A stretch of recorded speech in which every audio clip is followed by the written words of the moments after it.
네, 바로 박원순 서울시장이 가회동 황제공간 논란에 이어 8천여만 원대 호화 리모델링에 대한 비판이 이어지고 있습니다. 예. 자세한 사용 내역이 공개됐죠. 예. 한번 판넬로 정리해 보시죠. 자, 가회도 공간 리모델링 사용 내역을 저희가 좀 뽑아봤습니다. 총 금액 한 8,737만 원. 적은 돈이 아니죠. 경비실 조성과 내부 정비로 3,900만 원, 녹지대 정비 1,100만 원, 커튼 수선, 이전 설치 400만 원, 조명기구 700만 원, 배관 배선, 통신 단자 800만 원, 케이블 TV 300만 원. 물론 노후된 공간이었기 때문에 지금 박원순 시장 입장에서는 쓸 때 썼다라는 내역이다라고 이야기를 하고 있는데 내역들만 봐도 비용이 약간 과하지 않나라는 생각이 좀 들어요. 그러니까 이제 우리가 점입 가경이라 그러죠. 네. 박원순 시장이 시민사회운동의 지도자 출신이고 그다음에 시민들이 기대했던 어떤 시장의 어떤 상이 있을 겁니다. 상인데 너무 그러니까 기대와 정반대의 방향으로 네. 저렇게 계속 질주를 할 수 있는 것인가 좀 어안이 벙벙할 정도인데 도대체 박 시장이 무슨 생각을 하고 있는지 저로서는 이해가 전혀 안 갑니다. 저게 2년짜리 네, 전세를 2년 사는 얻었는데 거죠? 리모델링 비율을 거의 1억에 가까이 한다. 그다음에 아까 처음에 경비실 조성. 네. 박원순 시장의 이미지 중에 경비실도 없애야 되죠. 그냥 시민들과 함께 그냥 소탈하게 지하철로 출근하고 네. 하는 모습을 시민들이 기대한 것 아니겠습니까? 그 금액이 거의 한 4천만 원에 육박하는. 네, 그렇죠. 예. 그러니까 저게 지금 난 도대체 박 시장께서 요즘 도대체 뭘 생각하는지 저로서는 이해가 안 됩니다. 근데 보통 전세를 사는 사람들도 일반인들도 전셋집에 들어가게 되면 돈이 아까워서 리모델링 그렇죠. 안 하지 네. 않습니까? 네. 안 하죠. 그래서 박원순 시장이 이 공간을 얻었을 때 전세기 때문에 나중에 돌려받을 돈이다라는 거를 어떻게 됐든 좀 비난을 피하는 명목으로 많이 사용했어요. 네. 근데 리모델링 비용 같은 경우에는 돌려받을 수 있는 돈은 아니지 않습니까? 그러니까 아마 세부 집주인하고 계약이 어떻게 됐는지는 알 수 없지만 제가 보기에 자체 서울시 예산으로 저 8,700만 원이 지급된 것 같은데 저 항목 중에서 확 눈에 들어오는 게 저 노후 조명기구 교체 저기 737만 원입니다. 네. 이게 이제 LED로 바꿨다는 얘기인데 워낙 전기세가 많이 나오니까 공간이기도 하고 밖에다 틀어놔야 되지 않습니까? 그 700만 원을 들어서 교체를 했다는데 저게 만에 하나 진짜 공간이었으면 투자 가치가 있을 것 같지만 예. 2년짜리 전셋집인데 전기세를 아끼려고 737만 원을 우리가 들여서 얘기를 LED로 바뀌었다. 얘기를 정갈하게 거죠. 해보면 네. 박원순 시장님이 전세로 이사를 갔습니다. 8,737만 원이 들었습니다. 저 돈이 누구 돈이죠? 우리 돈입니다. 네. 예를 들어서 김태현 변호사가 저하고 친하지만 이사 가는데 네. 집 인테리어 비용을 제가 해줄 이유는 없는 거 아닙니까? 그렇지 않습니까? 딱 그겁니다 지금. 근데 이렇게 돈을 들여서 고치는 게 리모델링 한 게 이 공간에서 만찬을 자주 열기 위한 것이라는 그런 의견도 있어요. 과거 예. 해화동 만찬 공간에서 만찬한 게 몇 예.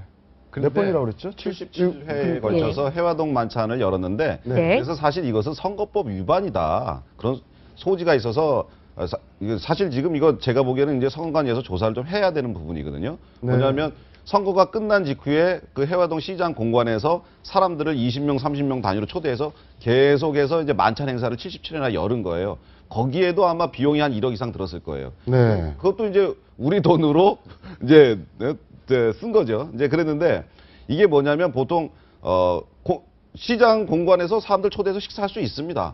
물론 할 수 있어요. 그런데 보통 외빈들이라든가 해외에서 오신 분들이라든가 지방에서 오신 분이라든가 아니면 어떤 단체 대표들이라든가 이래야 되는데 네. 제가 보기엔 너무 다양하게 이루어져서 이거 일반인한테 무작위로 해서 좀 접대한 거 아니냐 이런 선거법 위반 소지도 있는 상황입니다. 근데 네네. 박원순 시장이 말씀하신 대로 맨 처음에 이거 공간 왜 이렇게 넓게 갑니까? 그러니까 나 사람 만날 게 너무 많아. 만찬해야 되거든. 이렇게 했습니다. 예. 그리고 첫 번째 만찬을 했어요. 그게 언제냐면 한 몇 주 됐죠. 기자들 불러가지고 이제 오픈하우스처럼 집들이처럼 한 건데 그때 이제 찍은 화면들이 아까 나오지 않습니까? 저는 그 화면 보면서 무슨 생각이 됐냐면 이거 26억짜리 도서관이구나. 왜냐하면 집이 2층입니다. 예. 2층은 공개 안 했어요. 왜냐하면 개인 살림집이니까. 그건 당연히 공개 안 하겠죠. 그러면 본인의 이제 공간, 호화 공간이라고 논란을 일으키면서 거기가 가장 큰 목적이 1층이거든요. 그게 이제 손님 접대하기 위해서 만든 겁니다. 1층 공개했는데 지금 나오잖아요. 저게 이제 회의실일 거예요. 그 다음에 또 화면 나오니 저게 응접실이고요. 책밖에 없어요. 그죠? 네. 그러면 저기서 만찬했어야 되는데 저기가 좁으니까 기자들 예. 저거 수용이 안 되는 겁니다. 그러니까 그 추운 겨울날 마당에다가 하얀 천막 치고 옛날에 우리 시골 가면 상갓집에 하얀 천막 치잖아요. 그거 같이 하얀 천막 치고 거기서 떨면서 기자들 밥을 먹었다는 거예요.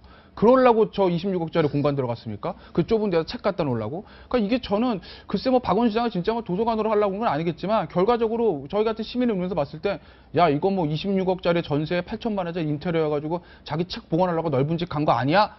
라는 그런 약간의 비난이 생길 수밖에 없는 노릇인 것이죠. 네, 다른 당 출신이라 좀 비교하기가 그렇지만 요즘에 남경필 지사나 원희룡 지사 같은 경우에는 뭐 약간 좀 다른 행보를 네. 보이고 있어요. 그래서 좀 시대에 역행하는 거 아니냐라는 비판이 있는데요. 저도 부산시에 있었는데 과거에 야당이 비판했던 게 이제 대통령의 청남대를 네. 뭐 부산시장 공간도 그렇고 굉장히 호화 공간이죠. 호화 시설을 이제 관사로 썼습니다. 관사로 썼기 때문에 시민단체들이 굉장히 비난을 많이 했어요. 비난을 예. 많이 했고 그리고 최근에는 그걸 이제 안 쓰는 추세입니다. 시민들한테 네. 돌려주고 시민들의 어떤 문화마당으로 제공한 추세고 그러니까 원희룡 지사나 남경필 지사도 이제 그런 어떤 흐름에 발을 맞춘 것인데 정확하게 역행을 하고 있거든요. 박원순 시장은. 그러니까 남경필 경기도지사나 원희룡 제주도지사는 네. 기존의 공간을 시민 생활 문화 공간으로 그렇죠. 되돌리고 그게 옳은 것이죠, 사실. 자비를 들여서 이제 입주를 아니, 그러니까 한 사실은 거죠. 시도지사들은 자기 집에서 다녀도 됩니다. 네. 그다음에 그 문화공간에서 외빈이나 이런 부분들 식사 접대할 때 쓰는 캐터링 서비스를 받아서 거기서 하면 되는 것이거든요.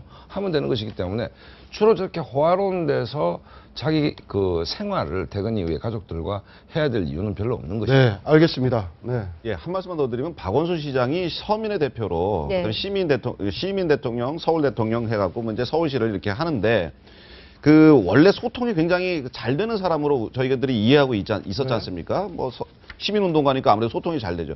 제가 보기에 최근 행보들을 보면은 그 참모들하고 전혀 소통이 안 되는 것 같아요.